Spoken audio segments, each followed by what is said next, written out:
So today's topic is about, are you allowed to complain um, if you have so many things to be thankful for? Now, the Afrikaans saying is jy kla met die wit brood, of in hierdie geval met die koek in jou hand. Um, I can't think of the English saying. But it means that, are you allowed to complain if there's so many things that you can be thankful for? Now the answer isn't that simple. It's a yes, but it's also a no. Because when I started this vlog, one of the main reasons was to help people realize that it's okay to say it's not okay. Because we don't share when everything is going, we share when everything is going well. But if we have a rough day, or if we're going through a very difficult time, then people, they're very shy to share because they feel ashamed of it, or they feel like, these people going through through stuff that is, a lot worse than I'm going through. But at the end, if you are going through a difficult time and you share with other people, first off, it helps other people open up. Because if you only hear that things are running smoothly with the whatever family, then you don't feel that comfortable sharing when things are not that great with your family. But obviously, there's platforms to do it, and there's places to do it. Because if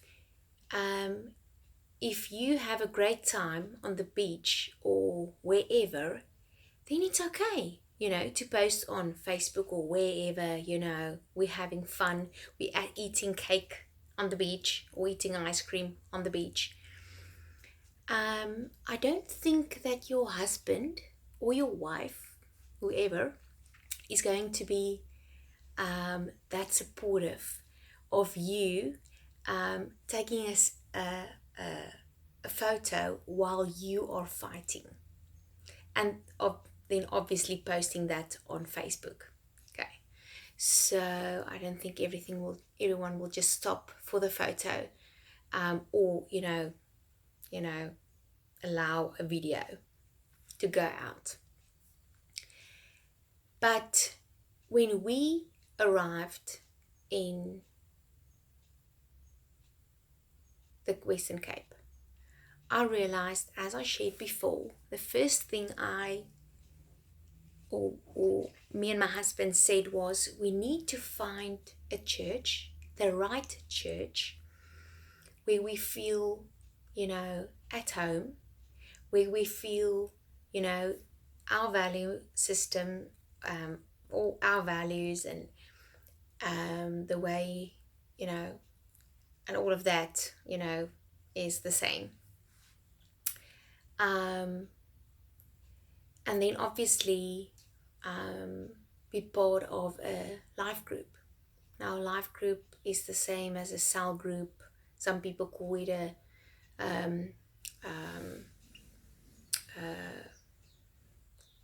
is it a house church? I don't know. In Afrikaans is it a huiskerk? I don't know if it's the same thing. But my English wasn't in the 80s, 90s. It was only like in the late 60s, early 70s. So, yeah, that's why I turned to Afrikaans when I forgot when I forgot, when I forget about the English word or saying. Anyway, so because you need that support system, you need that support, because all of us is going to go through a rough patch during our life while on earth. So if you have people that is there for you when you're weak or feeling like you're not coping, then they can, pray for you. They can support you. So I actually wanted to make this video yesterday, but I only got the time today, and I think it was for a reason, because yesterday I thought it was like a bit of a crazy day, but then if I look at yesterday and today is like, okay, yesterday was a very easy day.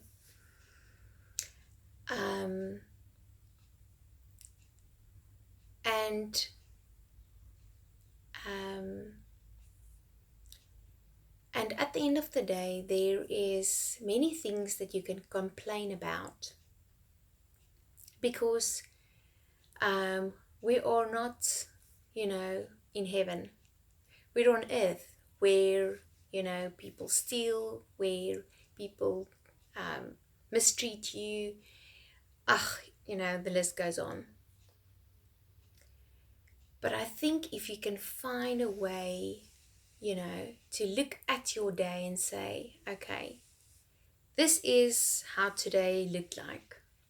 This is the stuff that was difficult for me to deal with. How can I deal with it better next time, or prevent it, or whatever?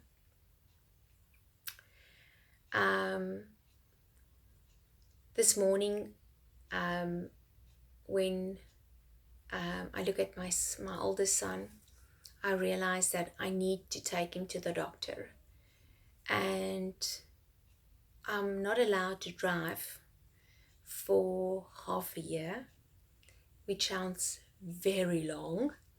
So it's now only a little bit more than 3 months still to go. 4 months. So for me to take my son to the doctor, first I need to find someone that can take us to the doctor.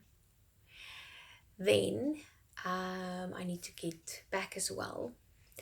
Plus, because of my health, I really used up, almost up all our savings of our medical aid. So my friend suggested that I take him to the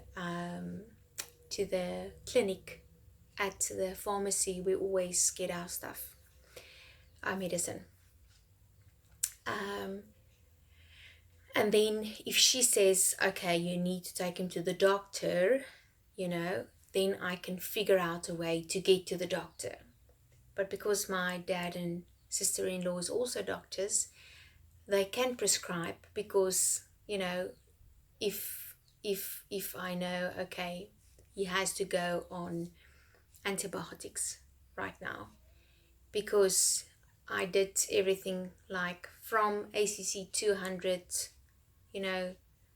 saline, pump, everything. I did everything I could. Try to keep them away from antibiotics until I see, okay, they really need it,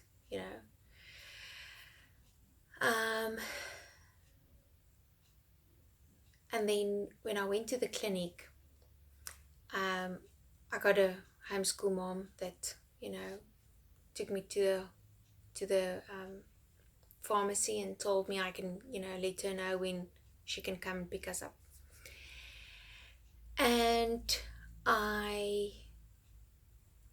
when it was our turn, the sister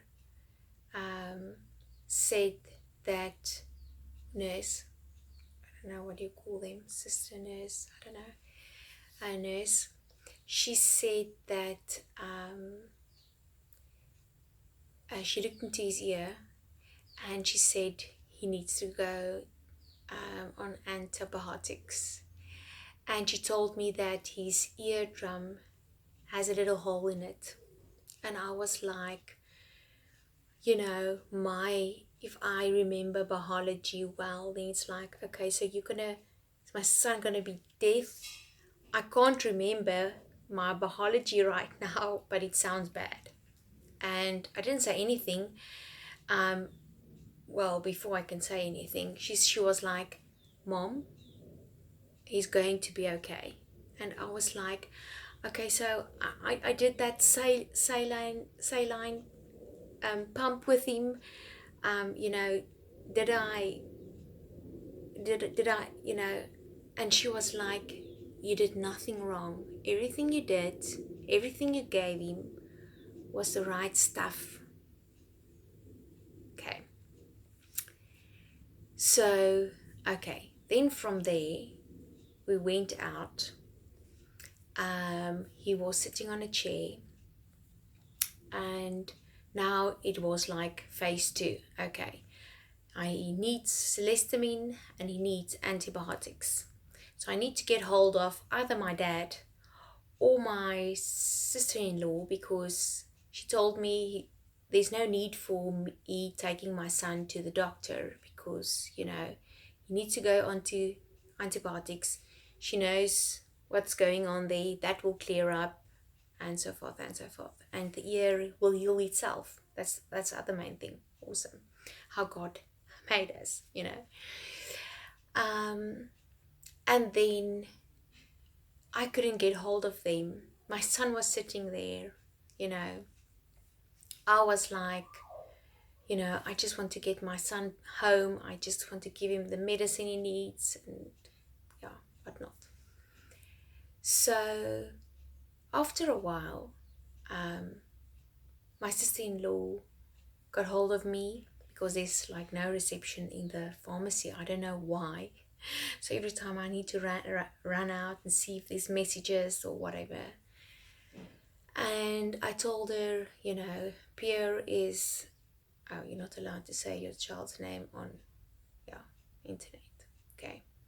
So Beatrice she told me that I should go and see, that I must give her the details and then she can speak to the pharmacist.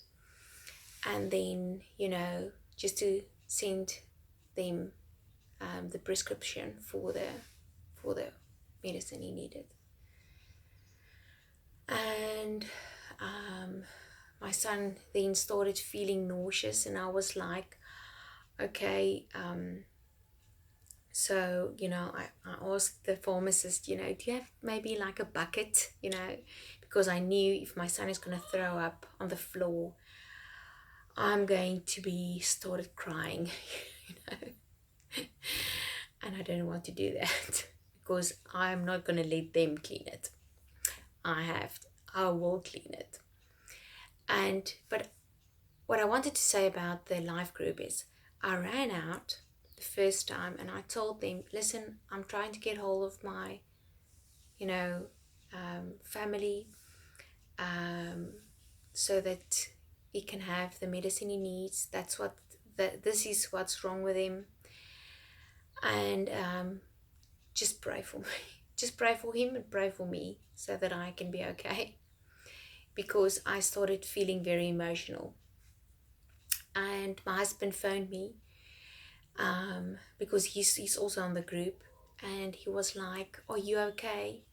And I said, I am not that okay, but I'm sort of coping.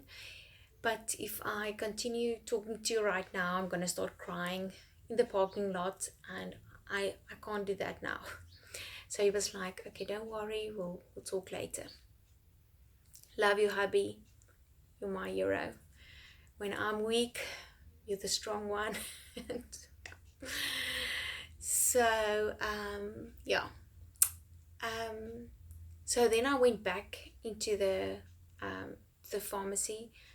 They got the prescription and everything, and I mean, the whole trip was a 3-hour trip. That usually will take you, let's say, at the most an hour. But because you are afhankelijk, because you need other people's help, everything takes longer. So when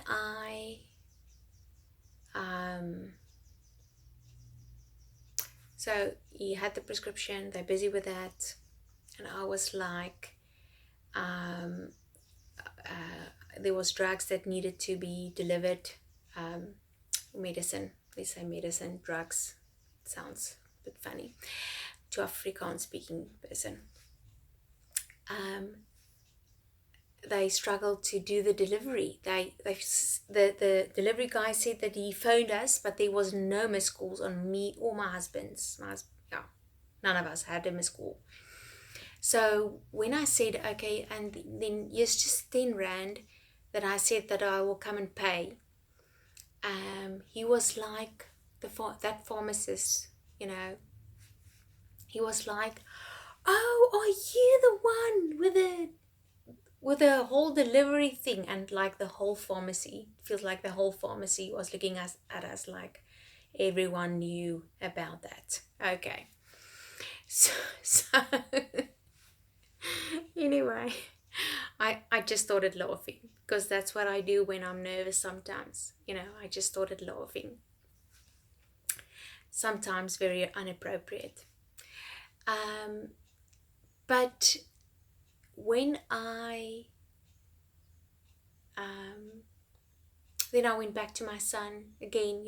I was like, running outside, going to the pharmacist, going to my son, see if he's still okay, checking the other one, and the other thing is, my handbag was there under the chair, and I was so busy with just organizing the prescription and looking after my boys and see if they're okay, because abductions, that I totally forgot about my handbag. But God's he protected us, or protected my handbag today. Because I think if my handbag was going to be stolen, then I would have sit here crying right now as well, or still be crying.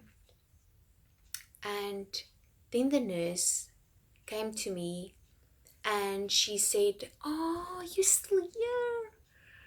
And I was like, yes, I'm now just waiting for my friend to come pick us up. It was a whole drama just to get to this point. And to my lovely sister-in-law,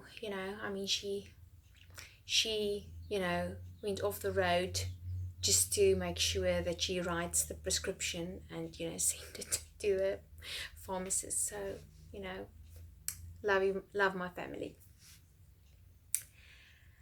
And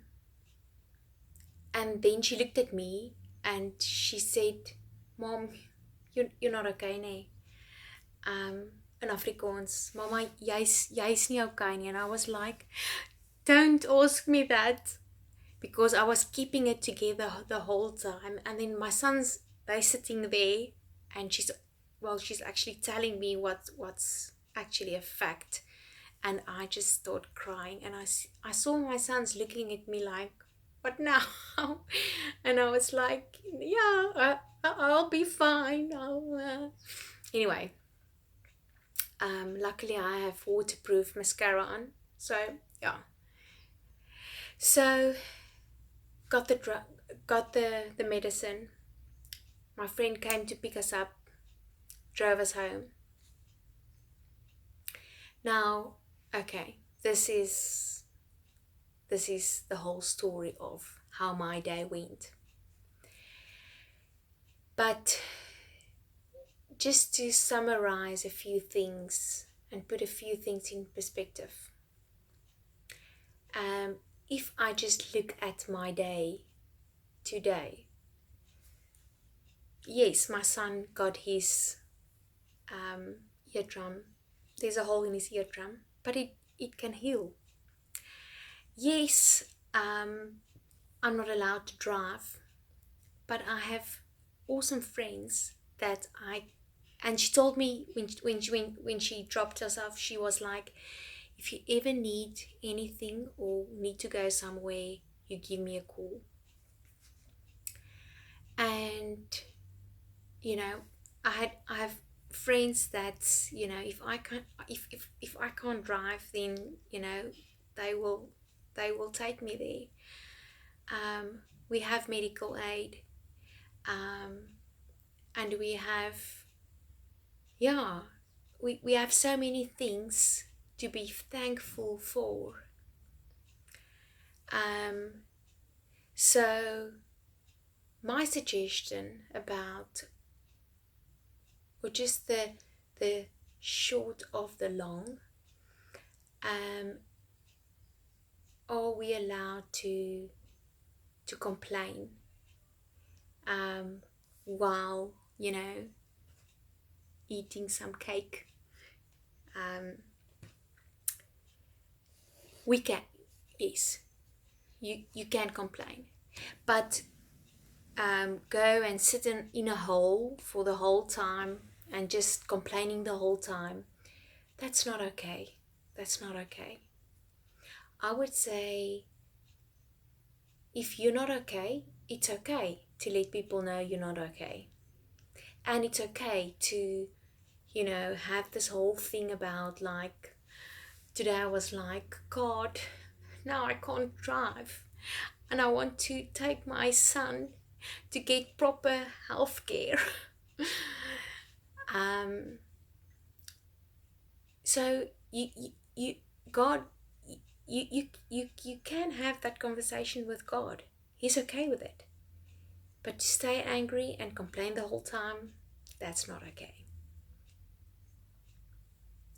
And I always try that if there's something that I can complain about, or moan and groan about, I really try to find 2 other things that I can be very thankful for. So it's finding that balance. So I think that's everything I wanted to say. So I'm gonna have my rest of my cake, and then I'm gonna lay back and rest before making supper. Hope you have an awesome day. And and next time when you're in traffic and you want to complain while in traffic, think about all the other people that are not allowed to drive, and that really wants to drive even in traffic. Love you.